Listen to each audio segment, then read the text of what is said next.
সবাইকে শুভেচ্ছা জানাই। Today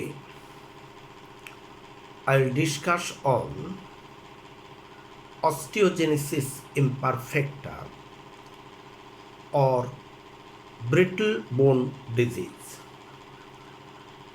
Osteogenesis imperfecta, in abbreviation OI, or brittle bone disease, is a type of locomotor impairment.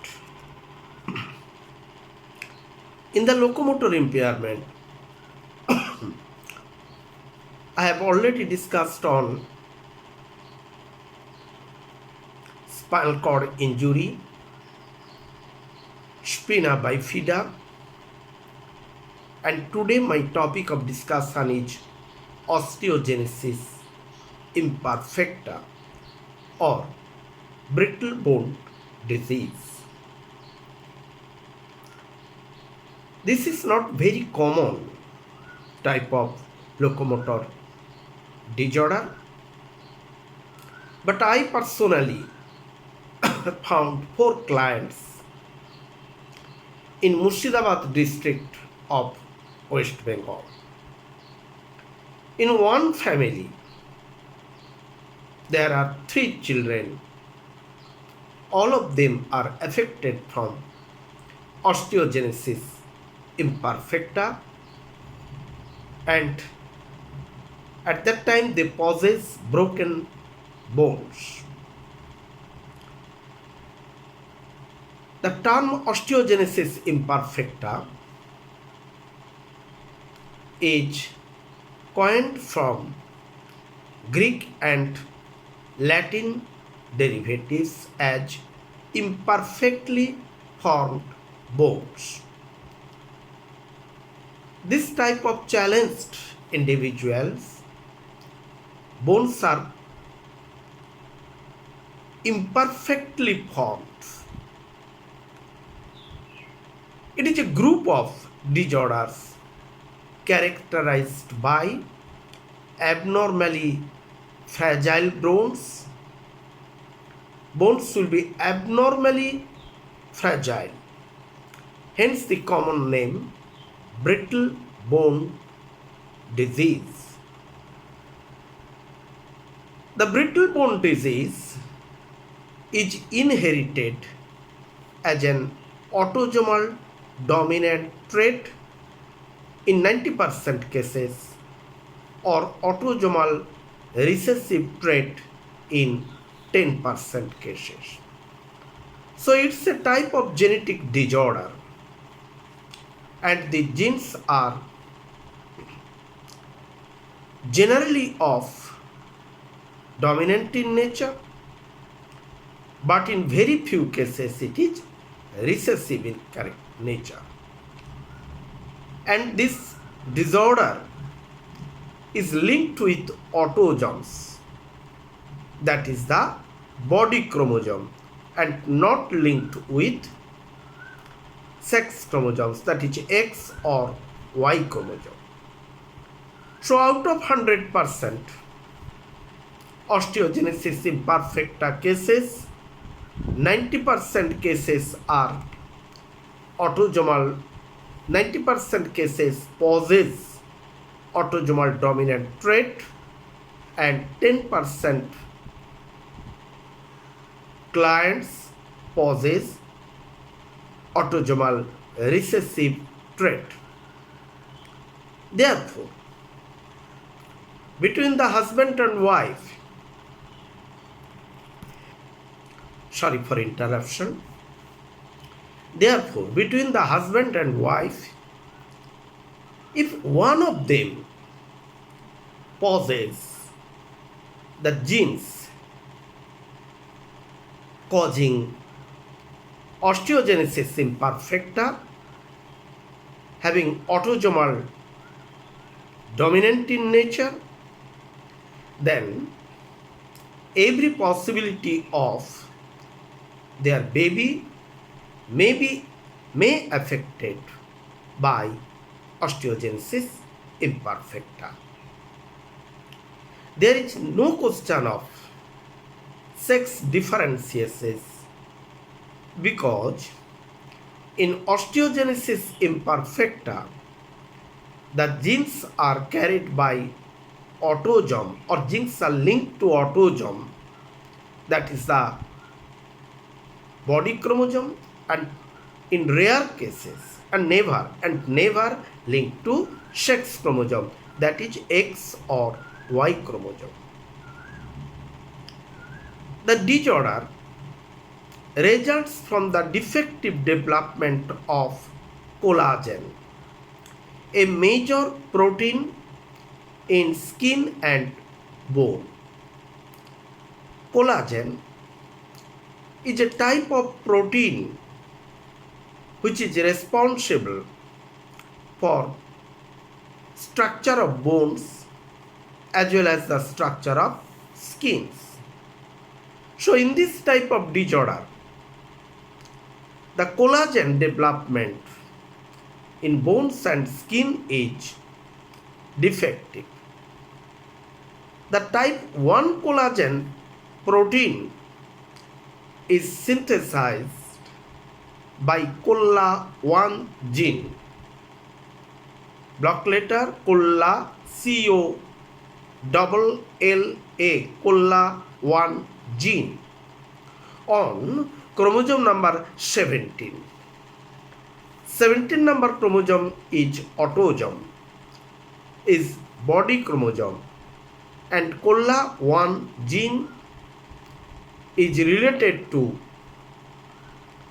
chromosome number 17, or COLA2 gene, COLLA, COLA2 gene on chromosome number 7. So chromosome number 7 as well as the chromosome number 17 both are autosome, and the collagen protein is related with both the chromosomes like 7 number as well as 17 number. In 17 number, the gene present is COLA1 gene, and in 7 number of chromosome, the gene present is COLA2 gene. Synthesis of reduced amount of collagen 1 protein causes fragile bones.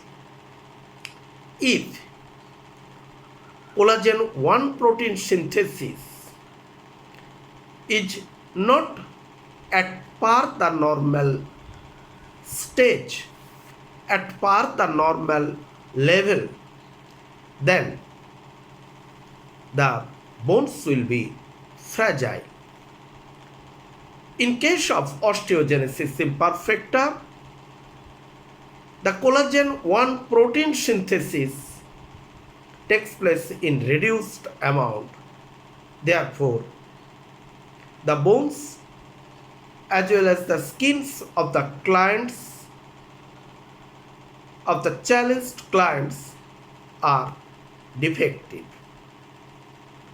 Other cardinal features other than brittle bone, skin problem are blue sclera and deafness. Sclera, this is the white part of the eye. In the eyeball, in the outer surface of the eyeball is white. That is termed as sclera.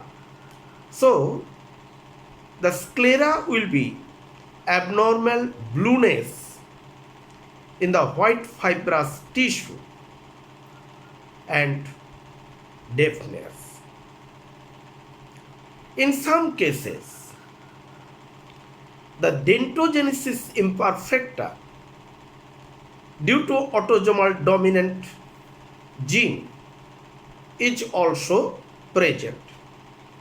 Dentagenesis imperfecta means when dental arrangement as well as the dental structure, the morphology of the dental part will not be the normal like so-called normal children. The questions are now, what are the clinical features of this type of disorder? Number one, painful fractures. Painful fractures in all the long bones of legs, of hands, of tibia and humerus, of lateral or posterior bowing of the radius and ulna. So in the long bones will be defective in structure. What defective? Now if the child fall during walking, during running, just inside the house, on the floor, very normal floor, then the bones of the baby will be broken and will be broken in the several fragments. The number two, blue or gray color of the sclera. The sclera of the eyes either will be blue or bluish and or gray. Number three, skin may be thinner than the normal baby in some children, and wounds may heal slowly with marked scar. So, if there is any wounds in any part of the body, it will create some scar. SCARR, it will create some scar, some mark, some point on the skin, and skin may be thinner than normal in some children. Number four, clinical feature number four is muscle weakness. Muscle weakness in elbow, in shoulder, in knee, and in hip joints. Number five, often tired easily because of low muscle tone. So muscle tone is low. It means the baby is hypotonic. HYPOTONIC. The baby is hypotonic, and therefore the muscle tone is low.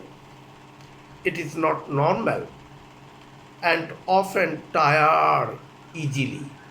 The muscle often tired easily. Most interesting feature of the baby. Next point, some sweat excessively. That is excessive sweating in response to environmental temperature or mental anxiety. Due to increased mental anxiety or due to the change of the environment, that is in hot season, these clients, they sweat excessively. As you know, as I have already discussed, their skin is thin and therefore excessive sweating is very much common when environmental temperature change and when anxiety, mental anxiety is high. The next point, children suffer from recurrent chest infections and require careful supervision to prevent chronic respiratory difficulties. Recurrent means again and again. Chest infections, that is infections in the chest, that is in the lung. So both the lungs are easily infected, and again this infection occurs in this group of challenged children. Therefore, they demand the need for careful supervision to prevent chronic respiratory difficulties. That is during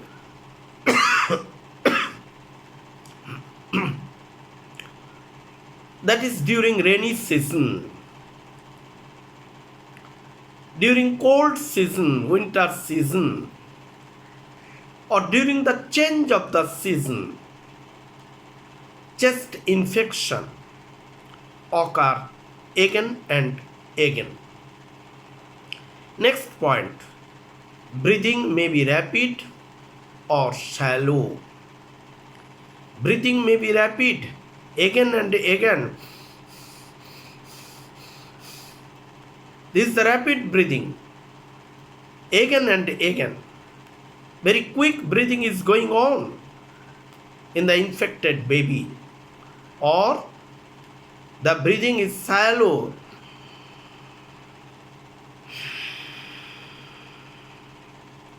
So deep breathing, sometimes it is deep breathing. Many are slow feeders and take small quantities of food more frequently than their peers. They need food again and again, more frequently, again and again, because in every time they can take only small amount of food, very small quantities of food they can receive at a time, and therefore they are termed as the slow feeders. The next one point is constipation. Constipation in more severely affected and less mobile children, due to breakage of bones, the child is unable to walk, the child is unable to run, the child is unable to crawl. Crawling is impossible. The child himself or herself, without the support of any aids and appliances, cannot transfer from one place to another place. And therefore, as there is no body exercise, constipation is common. Bowel movement is uncommon and cause considerable discomfort and distress to the child, and may result in delayed bowel control in some. So in some cases, their bowel control is not normal. The next point is conductive or sensory neural hearing loss. Hearing loss, either it is conductive, that is in the middle ear, or it is sensory neural, that is in the inner ear, or even in the hearing center of the brain. So conductive hearing loss, when hearing loss occur due to structural or functional defects in the middle ear, we divide our ear in three different parts. Outer ear, this one is outer ear up to the eardrum, middle ear and inner ear. So in conductive hearing loss, middle ear is affected, and in sensory neural hearing loss, the inner ear is affected, and sometimes even the hearing center of the brain of the baby is also affected. Some have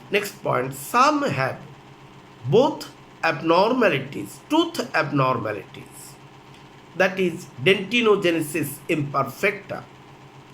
Tooth abnormalities in the structure, in the function, as well as in the arrangement of the teeth.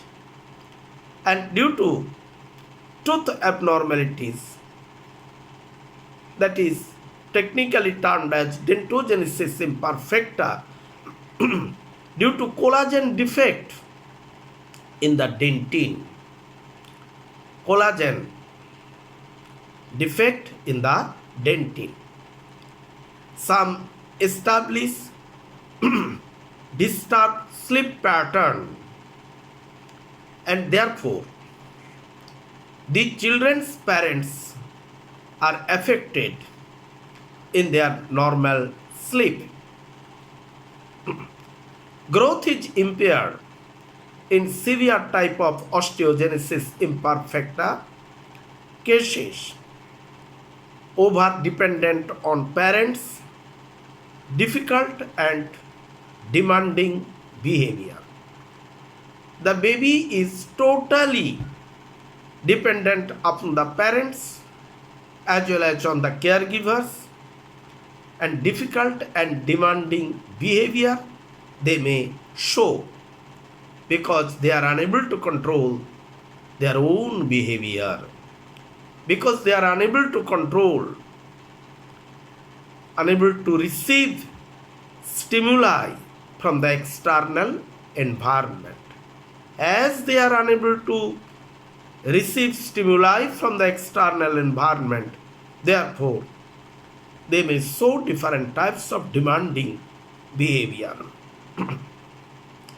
More severely affected infants tend to follow a supine developmental sequence with great variability in the age at which skills are achieved and the final level of achievement. So, this type of disorder, though not very common, but it may be found, and the special educators should know about them. Orthopedic surgeons, they should know about the problems of the osteogenesis imperfecta cases, and not only the special educators or rehabilitation professionals, the physiotherapist and occupational therapist, as well as the prosthetic and orthotic engineers, they can develop the facilities, rehabilitation facilities for this type of children. What types of intervention strategies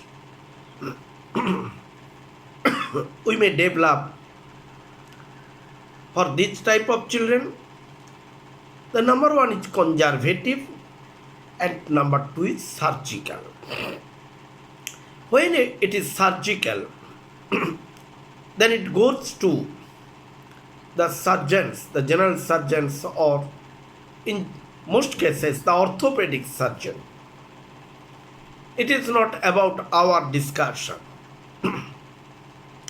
But when it is conservative, we need the support of physiotherapist as well as the occupational therapist for passive stretching, passive stretching of sternocleidomastoid.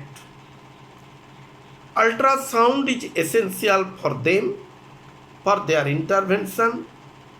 Message not by us, message by expert physiotherapist who can support, who can tackle to the osteogenesis imperfecta patients. So we need the support of physiotherapist as well as the occupational therapist for providing support during feeding, for providing support for bowel movement, for providing support during lying down or lying on the bed, as well as we need the support of prosthetic and orthotic engineers. They will develop aids and appliances to support these children for sitting as well as for movement inside the room. And therefore, they will develop such aids and appliances. We need the prosthetic and orthotic engineers. Not only that, we need the behavior therapist. Who will be the behavior therapist here? Either the clinical psychologist or the rehabilitation psychologist or the psychological counselor having sufficient knowledge as well as experience to tackle the children with osteogenesis imperfecta as well as their parents and family members.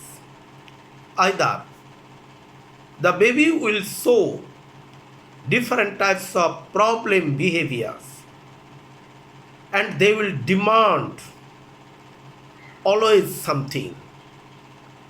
For the parents, it is quite impossible to provide 100% attention to these children, to this child.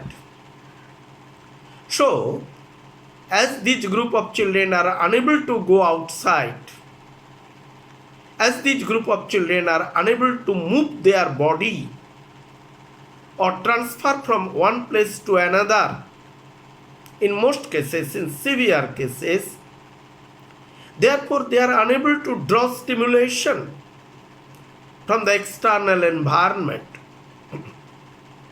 And so, this type of children, this group of children or the adults one, they always show different types of either the self-stimulatory behavior or they will draw the attention of others, that is attentive behaviors, so that the parents, so that the family members, they can give sufficient amount of attention to this group of children. So, I think this is sufficient about osteogenesis imperfecta. Thank you all. If you have any question, you may go to the comment box. Thank you.